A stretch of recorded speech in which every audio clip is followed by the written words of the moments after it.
Olá, esse é um mapa global da espessura da camada de sedimentos nos oceanos. A distribuição de materiais sedimentares ao longo dos oceanos ela varia muito, e a maior parte desse material está concentrada próximo ao litoral. Reparando nas cores, em cinza temos os continentes, em branco as áreas glaciais. Em tons de azul, verde, amarelo e vermelho, nós temos as variações crescentes no volume, na espessura de materiais depositados. A menor espessura está nas áreas abissais dos oceanos, nas áreas mais profundas da Terra. As maiores espessuras estão junto aos continentes. E essas três setas representam aonde estão as maiores espessuras de sedimentos depositados. A primeira delas é na foz do rio Ganges, na Índia. Esse rio ele drena toda a cordilheira do Himalaia e toda a área do sudeste asiático. A outra seta está junto à foz do rio Amazonas, no Brasil. O rio Amazonas ele drena enormes volumes de sedimentos que são depositados junto ao litoral.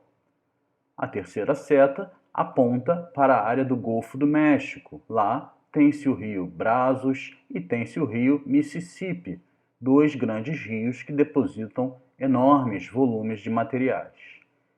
O que a gente pode concluir é que a principal fonte de materiais para os oceanos e, consequentemente, para as áreas costeiras são os rios. E quanto maior são os rios, maiores são os volumes de materiais depositados junto à costa.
Ainda na década de 70, os autores Garrels e Mackenzie calcularam quanto material do continente é depositado nas regiões costeiras. A despeito dos enormes volumes em metros cúbicos, por exemplo, nós podemos considerar os valores percentuais. Os rios eles vão acabar representando cerca de 90% de todo o material terrígeno que chega na zona costeira. 73% na forma sólida e em regiões semiáridas. Por quê? Nas regiões semiáridas, apesar da pouca vegetação e das poucas chuvas, quando chove, essa água consegue movimentar enormes volumes de materiais depositados na forma de areia.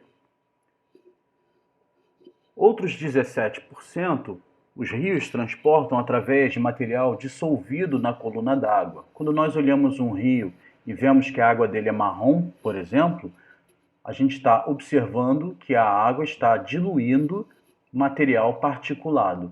E esse material particulado vai chegar no mar, em algum momento ele vai se depositar.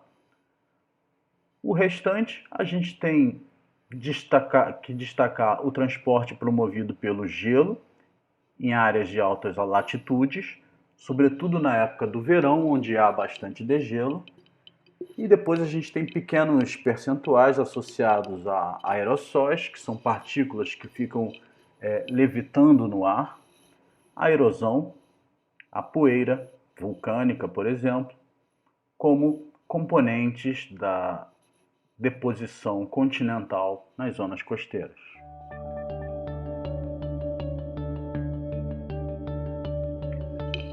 Goldberg Open University mostram dados semelhantes sobre a origem dos sedimentos no ambiente marinho. Para esses estudos, o material particulado proveniente de rios, transportado pelos rios, representa 64% de tudo que chega ao litoral. O material dissolvido na água desses rios representa 14%. Água de subsolo representa 2% do transporte. O gelo, em épocas de degelo, transporta cerca de 10% dos materiais que são encontrados no ambiente marinho. A erosão costeira, cerca de 0,9%. O vento transporta 2% daquilo que é encontrado na forma de sedimentos no fundo do mar. As erupções vulcânicas representam 0,5%. Os biodetritos carbonáticos, 5%, e os biodetritos silicosos, 1,7%. Bom, os biodetritos são materiais de origem viva, normalmente carapaças de animais marinhos, conchas, depois que são trituradas pela ação das ondas, representam esses materiais que nós chamamos de biodetritos.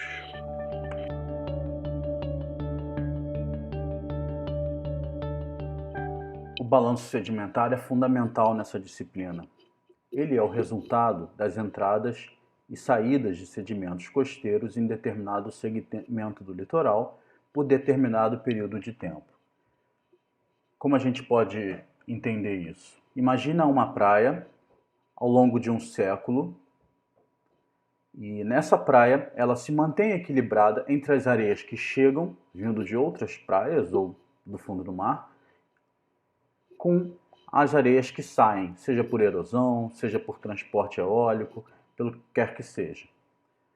Existem elementos, processos costeiros que compõem as entradas. E aí, nessa figura, do lado esquerdo, a gente tem transporte onshore, ou seja, transporte costa adentro.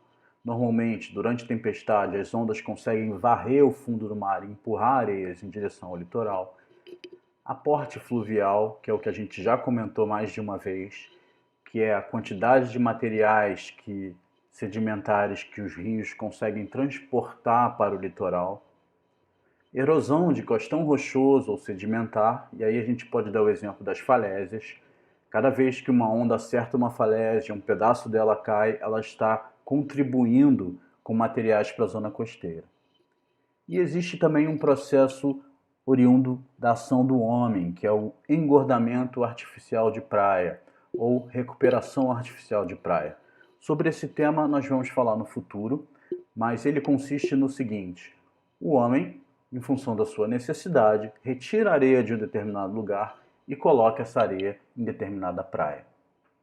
Bom, essas são as entradas. As entradas são balanceadas pelas saídas. Do lado direito do mapa, a gente consegue ter uma ideia de que saídas são essas. A primeira é o transporte offshore, ou transporte costa fora. Areias que saem do litoral e por determinados processos são jogadas por mar profundo e não voltam. No Brasil nós não temos muitos exemplos disso, mas existem canyons submarinos que eles drenam essa areia do litoral e essa areia vai para profundidades muito grandes e nunca mais retorna para a costa.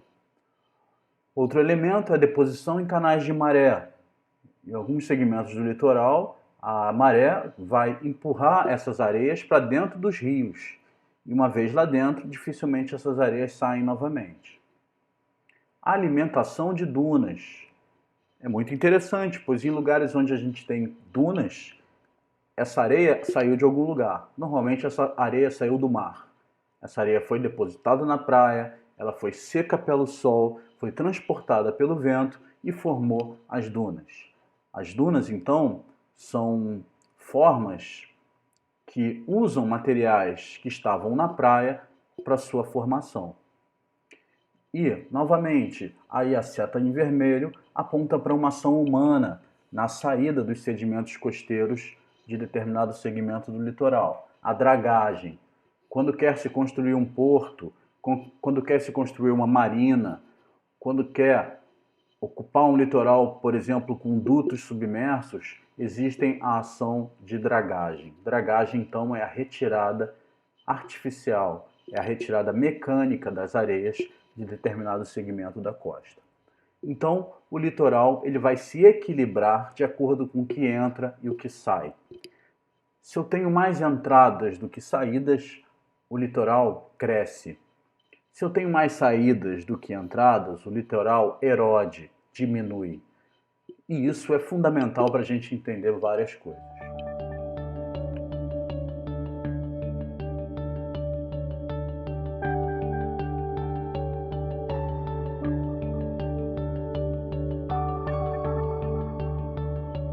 Então, para concluir a ideia sobre balanço sedimentar, em determinado ambiente costeiro a gente tem entrada, transporte. Uma vez que essas areias são transportadas, elas vão decantar, ou seja, se depositar. Elas podem ser também remobilizadas, transportadas novamente. Depois elas decantam, se depositam e assim sucessivamente.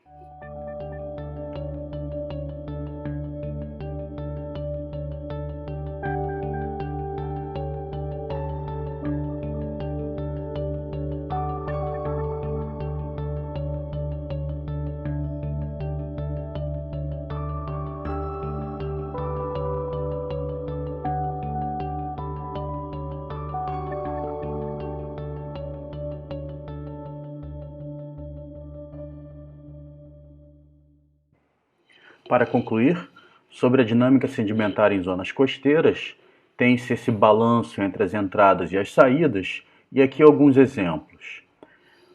Com entradas, sedimentos erodidos da base de falésias pela ação das ondas podem ser depositados na praia. Sedimentos que são erodidos a partir de uma praia, a bar-la-mar, ou seja, antes de onde veio o transporte, e transportados pela corrente luginal para sotamar, que seria a uma praia depois para onde vai a corrente. E outra entrada seria realmente os sedimentos trazidos pelos rios, que a gente já cansou de ver, que são efetivamente importantes. Exemplos de saídas, a gente teria sedimentos transportados para um campo de dunas pelos ventos que sopram do mar para a terra.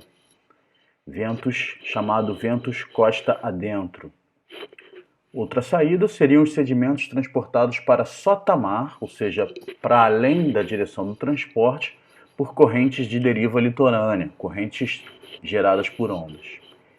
E outro tipo de saída seria também sedimentos transportados para águas profundas pela ação de ondas ou correntes de marés. E aí eu já havia citado o exemplo de canhões submarinos ou cânions submarinos, que eles acabam, uma vez que recebem sedimentos do litoral, eles transportam através desses cânions sedimentos para águas profundas e esse material efetivamente sai do ambiente costeiro. A figura abaixo, as informações estão em inglês, mas ela dá uma ideia disso que a gente citou nesse slide.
campo de dunas pode representar tanto uma entrada quanto uma saída de sedimentos no contexto do balanço sedimentar de uma praia.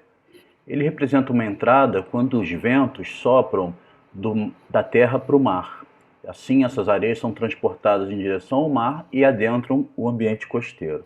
Mas, predominantemente, e aí o exemplo da Praia do Peró, aqui no Rio de Janeiro, essas areias que formam um campo de dunas foram areias que saíram da praia. Essas areias são transportadas em função de ventos constantes da direção leste e nordeste, que criam esse grande acúmulo de areias ao longo dessa planície. Conforme o esquema ao lado esquerdo da tela, o formato das dunas ele se dá em função da direção predominante de entrada do vento e da disponibilidade de material existente. A gente tem aí no primeiro desenho as dunas do tipo Barcanas, no segundo exemplo as dunas do tipo Barcanoides e no terceiro exemplo as dunas do tipo Transversal. Em algum outro momento vamos continuar a falar sobre dunas.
Bom, a granulometria é o estudo do tamanho dos grãos dos materiais que compõem os ambientes costeiros. Resumindo, para nós, em ambientes costeiros, a gente encontra a seguinte terminologia: grânulos, que eles têm um diâmetro maior do que 2 milímetros, areia muito grossa, variando entre 1 a 2 milímetros, areia grossa, variando entre meio e 1 milímetro, areia média, variando entre 0,25 milímetros a meio milímetro, areia fina, variando desde 0,12 até 0,25 milímetros, areia muito fina, variando desde 0,12 até 0,062 milímetros, siltes e argilas compõem os materiais mais finos de todos. É interessante notar que as areias, quando a gente fala areia da praia, a gente não está se referindo a alguma coisa em si, e sim a algum tamanho. A areia da praia, ela pode ser formada por vários materiais.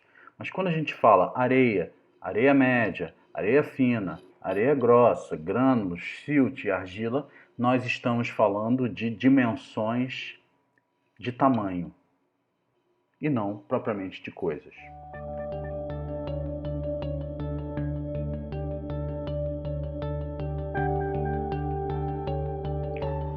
Dentro do ambiente marinho, os materiais, ou seja, os sedimentos, eles têm alguns comportamentos.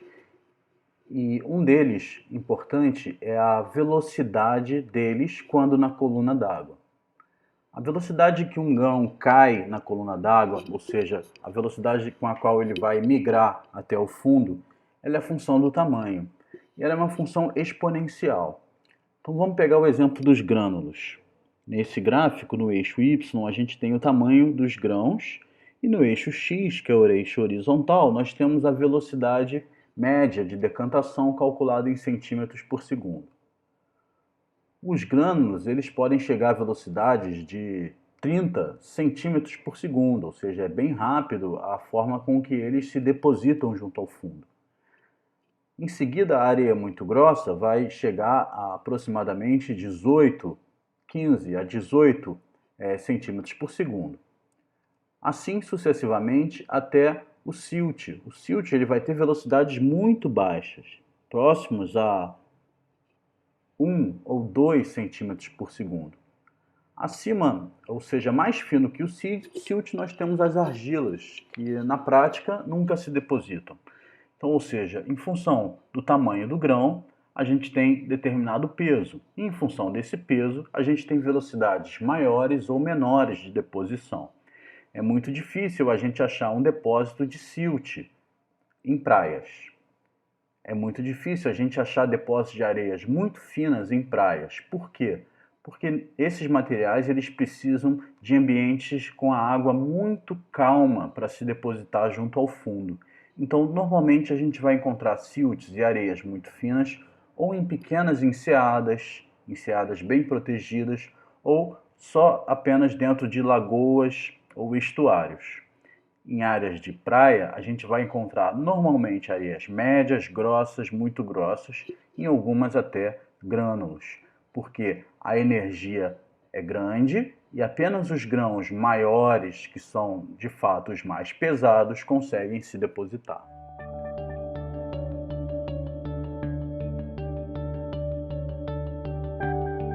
Esse quadro ele mostra os sedimentos costeiros sob a ótica da densidade do mineral sobre o qual ele era composto. Quando a gente observa uma areia mais amarelada, uma areia bem branquinha, uma areia mais escura, a gente, na verdade, está observando minerais diferentes que compõem determinadas praias. Ou seja, numa ilha vulcânica, como exemplo no Havaí, dificilmente você vai encontrar areias formadas por quartzo. Areias de quartzo são aquelas areias branquinhas, tipo as das praias de Cabo Frio, no Rio de Janeiro, como exemplo. Quartzo ele é tido como o mineral mais básico para a formação de praias. Alguns minerais são mais pesados do que o quartzo, outros são mais leves. Bom, por que você está falando isso? Uma areia de mesmo tamanho, por exemplo, uma areia muito grossa com 1 milímetro de diâmetro, ela vai ser mais pesada se ela for de quartzo do que se essa mesma areia com esse mesmo tamanho for formado por exemplo, caolinita. Uma areia escura, como por exemplo a magnetita, ela tem o dobro do peso de uma areia de quartzo para o seu mesmo tamanho. Ou seja, diferentes materiais têm diferentes densidades. E isso faz com que os grãos de areia possam ter pesos diferentes, mesmo que eles sejam do mesmo tamanho.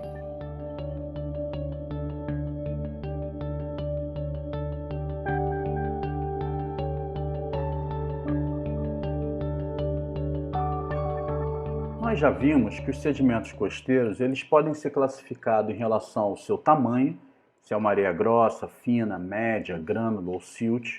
Ele pode ser classificado em relação ao mineral que o compõe, pode ser quartzo, hematita, magnetita, calcita, e isso vai fazer com que haja diferenças nas suas densidades. E os materiais costeiros, os sedimentos, podem ser classificados também quanto à sua forma. Eles podem partir desde o bem arredondado, passando para o arredondado, subarredondado, subanguloso, anguloso ou muito anguloso. Quando o sedimento já está depositado em determinado segmento do litoral, por exemplo, numa praia, há muito tempo, digamos milhares de anos, a própria ação das ondas esculpindo esse material vai torná-lo bem arredondado. Quando o sedimento ele acaba de ser depositado em determinada área costeira por um rio, por exemplo, normalmente ele é um sedimento mais anguloso ou muito anguloso. Então, apenas pela forma do sedimento, a gente consegue extrair informações relevantes quanto à sua origem e quanto ao tempo de permanência dele já em determinado segmento do litoral.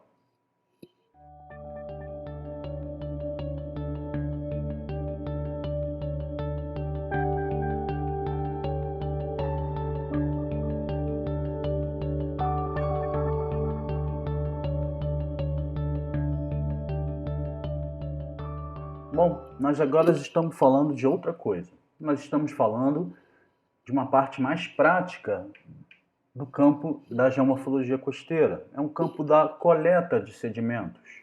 Como a gente consegue coletar as areias para fazer a análise delas. Eu vou dar dois exemplos. Esse é o exemplo de Búzios, no Rio de Janeiro. Em cinza, nesse mapa, a gente tem o contorno do continente, incluindo ilhas. Em branco, a gente tem o que seria o fundo do mar. Cada pontinho vermelho ou laranja, cada pequeno triângulo disposto nesse mapa, ele representa um ponto no qual sedimentos foram coletados. Dentro d'água? Sim, debaixo d'água.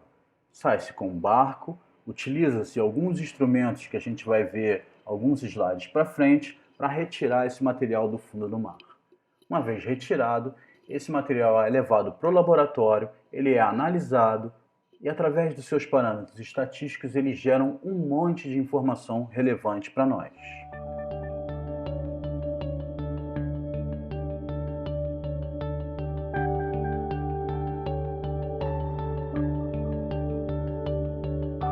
Esse é o segundo exemplo.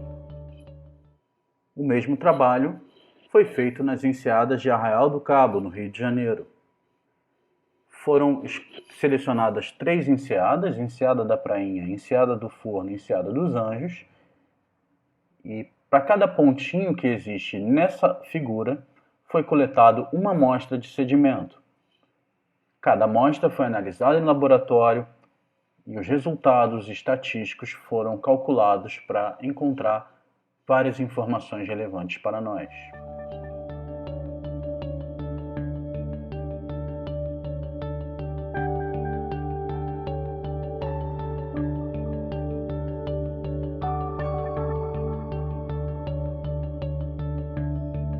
Esses são os resultados para aquele primeiro exemplo de coleta de sedimentos no Cabo Búzios, Rio de Janeiro. A mesma figura mostra o contorno do continente em cinza, incluindo ilhas. Nessa área do Cabo Búzios, a gente tem, então, variações entre o amarelo até o vermelho relacionadas ao tamanho dos sedimentos. Quanto mais amarelo, mais fino é o material. Quanto mais avermelhado, mais grosso é o material. A gente tem na parte mais ao norte uma grande deposição de silt. Silt médio, silt grosso, silt muito grosso, passando para areias finas e um pequeno setor ali na porção central de areias muito grossas. Para cada enseada do Cabo Búzios foram calculados então a cobertura de materiais que tem no fundo do mar. Uma vez que a gente tem essa cobertura, a gente consegue traçar a tendência do transporte das areias. Essa tendência está representada pelas pequenas setinhas pretas dispostas no mapa. Então, a partir do momento que eu saio com um barco, coleto materiais, trago esses materiais, esses sedimentos para o laboratório, faço uma série de análises para calcular parâmetros estatísticos, eu consigo gerar resultados que podem me dizer até como as areias se movimentam no fundo do mar.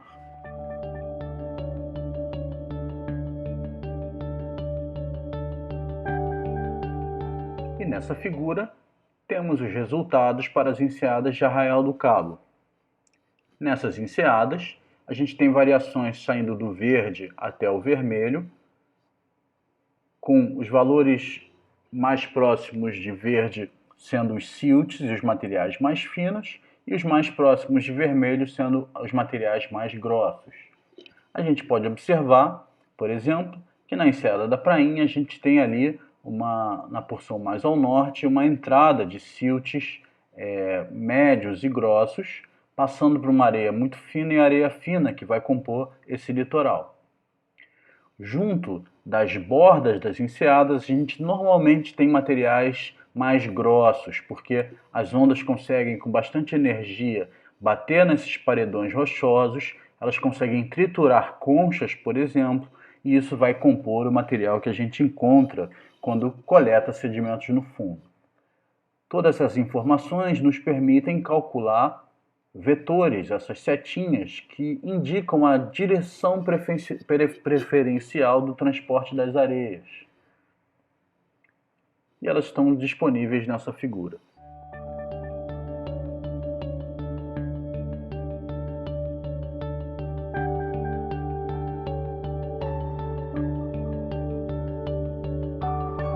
A primeira das 3 técnicas de laboratório para análise de sedimentos costeiros é a mais comum de todas, que é a análise por peneiramento a seco.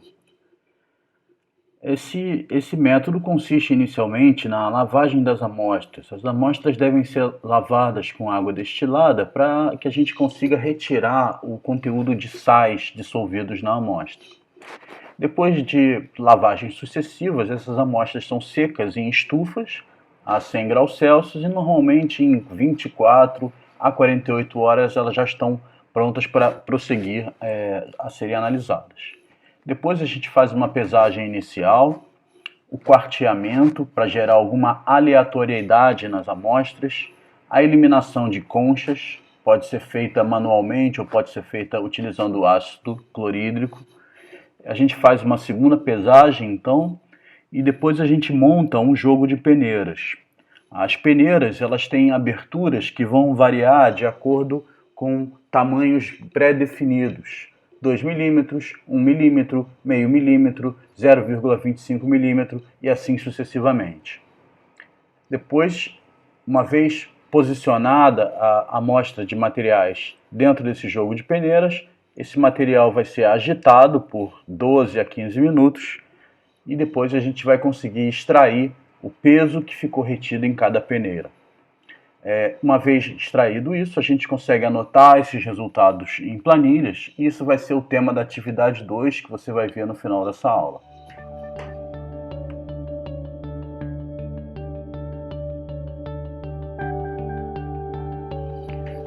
Outro exemplo de método de análise de sedimentos é a análise pelo tubo de sedimentação.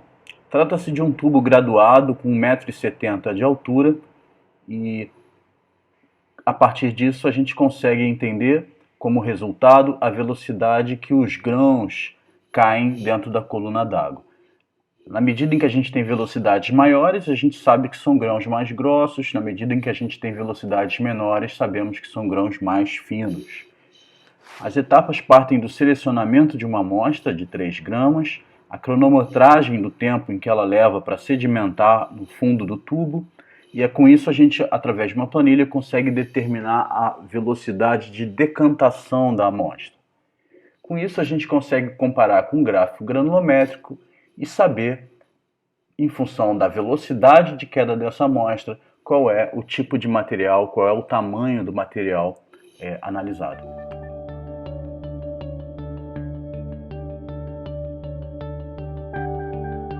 O terceiro exemplo, como método de análise de sedimentos costeiros, é a análise por difratometria laser, também conhecido como método óptico.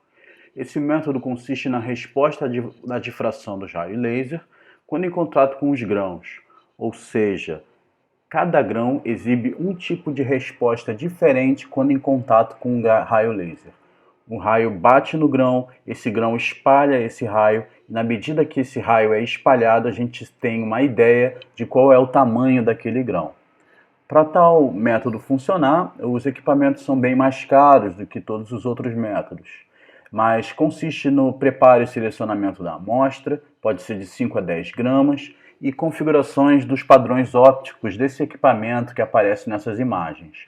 Então, esse equipamento ele filtra o material que você coloca e expõe ele a ataque por raios laser, e essa resposta sai computada numa planilha. É muito comum a gente usar esse equipamento em materiais mais finos, como, por exemplo, siltes e argilas, pois as dimensões são tão pequenas que apenas com um método mais preciso a gente consegue obter resultados consistentes.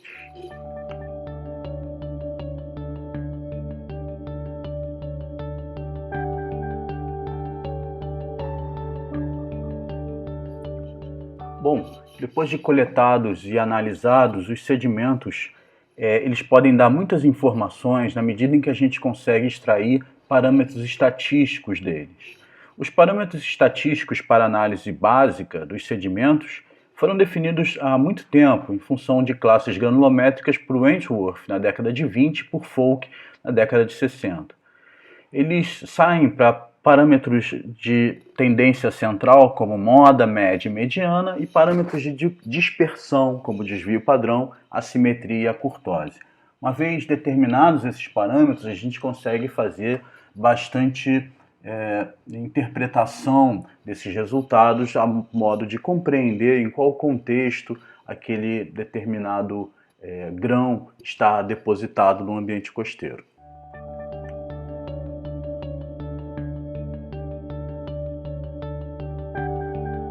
A moda, ou moda principal, representa em termos percentuais a maior frequência de um determinado diâmetro granulométrico.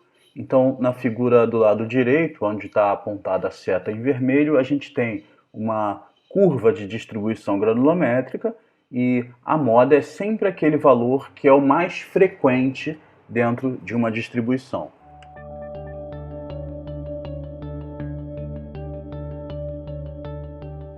A média aritmética, ou simplesmente média, indica o tamanho médio do sedimento e traduz em termos de energia disponível a velocidade do agente deposicional e define as áreas fontes e energia do meio transportado. Sendo mais afetada pela cauda, apresenta maior sensibilidade aos estudos dos processos, ou seja, a média de determinada amostra me indica mais ou menos a energia média do agente que fez ela se depositar naquele lugar. Eu vou dar um exemplo prático do que seria a média. Eu posso pegar uma amostra numa determinada praia e imagine que, hipoteticamente, eu tenha 100 grãos com tamanho de 2 milímetros e 100 grãos com tamanho de 1 milímetro. Se eu retirar a média desse material, o valor médio vai ser de 1,5 milímetros, sendo que nenhum grão tem 1,5 milímetros. Então, uma média, ela dá uma ideia mais do ambiente sobre o qual aquele sedimento foi depositado do que propriamente sobre o tamanho exato dele.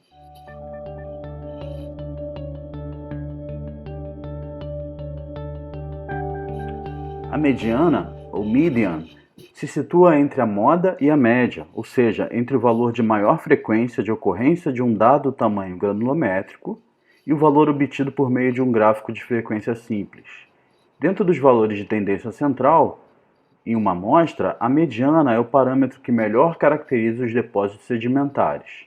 Se você observar na figura do lado direito da tela, onde está apontada a seta em vermelho, a mediana ela divide em meio a meio uma curva de distribuição granulométrica. Então, a mediana é o tipo de resultado que melhor indica a característica daquela amostra de sedimentos.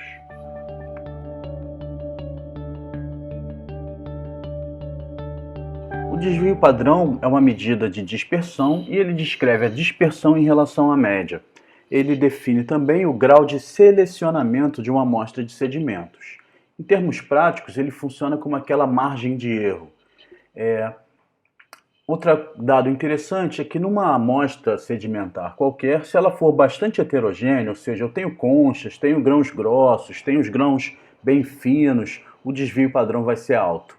Quando eu tenho uma amostra mais homogênea, onde você não consegue diferenciar variações do tamanho daquelas areias, você tem um desvio padrão mais baixo. Então, normalmente em ambientes com melhor grau de seleção, como por exemplo numa duna, eu vou apenas encontrar areia fina ou areia muito fina e dificilmente vou encontrar outro tamanho granulométrico. Nesse caso, o desvio padrão ele é baixo.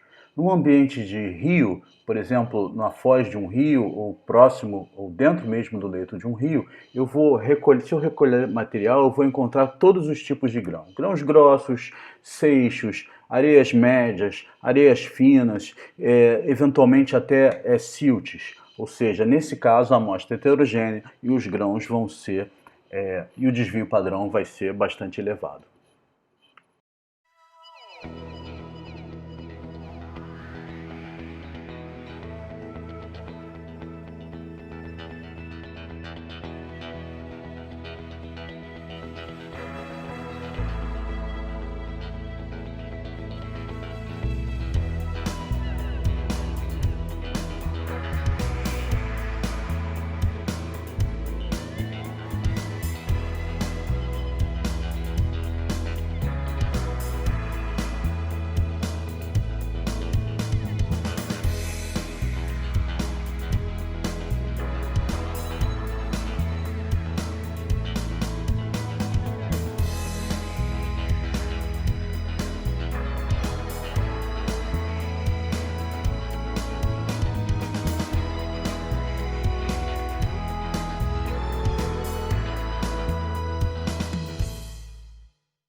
A assimetria mede a distribuição da frequência e marca a posição da média em relação à mediana, descrevendo se a curva é ou não é simétrica.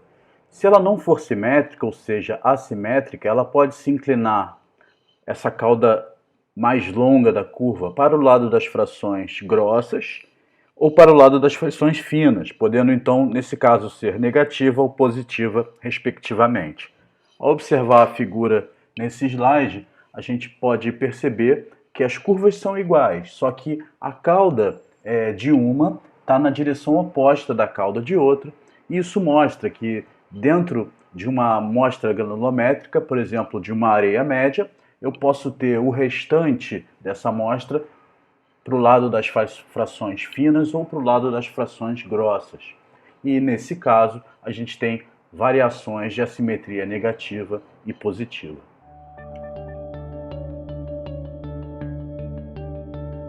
A curtose é a medida de esbeltez da curva de distribuição, comparando o selecionamento entre os 90% centrais da curva com os 50% centrais.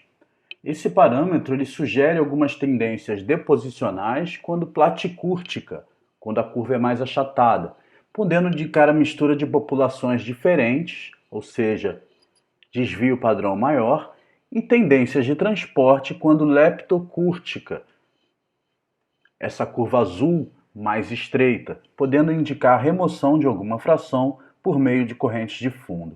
Então a curtose ela guarda uma correlação direta com o parâmetro de desvio padrão.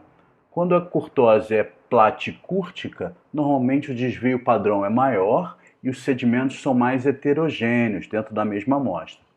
Quando a curva é leptocúrtica, o desvio padrão normalmente é menor e a amostra está mais concentrada para determinado parâmetro, para determinado diâmetro granulométrico. Bom, estamos chegando no fim dessa aula e eu vou propor a atividade 2. A atividade 2 é o cálculo dos parâmetros estatísticos. Parece difícil, mas não é. A primeira etapa é que você baixe a planilha do Excel chamada GradStat, nesse link aqui disponível em azul. Depois que você baixar a planilha, você deve assistir o vídeo que eu fiz com as instruções para essa análise nesse link.